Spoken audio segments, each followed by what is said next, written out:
নিয়ামতপুরে নির্বাচনী সরঞ্জাম বিতরণ। নওগাঁর নিয়ামতপুর উপজেলায় আসন্ন ত্রয়োদশ জাতীয় সংসদ নির্বাচন উপলক্ষে ভোট গ্রহণের চূড়ান্ত প্রস্তুতির অংশ হিসেবে নির্বাচনী সরঞ্জামাদি বিতরণ কার্যক্রম সম্পন্ন হয়েছে। সম্মানিত প্রিজাইডিং অফিসারকে হলরুমে আসার জন্য বিশেষভাবে অনুরোধ করা যাচ্ছে।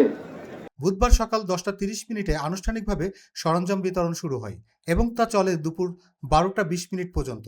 উপজেলা পরিষদ প্রাঙ্গণে স্থাপিত বিতরণ কেন্দ্র থেকে সহকারী রিটার্নিং কর্মকর্তা নিয়ামতপুর উপজেলার 8টি ইউনিয়নের সকল ভোট কেন্দ্রের দায়িত্বপ্রাপ্ত প্রিজাইডিং কর্মকর্তাদের কাছে প্রয়োজনীয় সরঞ্জামাদি বুঝিয়ে দেন।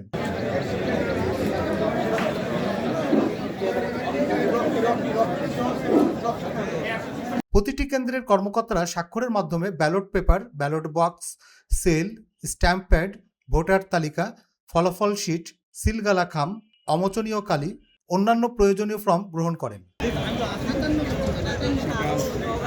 সংশ্লিষ্ট সূত্র জানায়, নির্ধারিত সময়সূচি মেনে সুশৃঙ্খলভাবে সরঞ্জাম বিতরণ কার্যক্রম সম্পন্ন হয়েছে।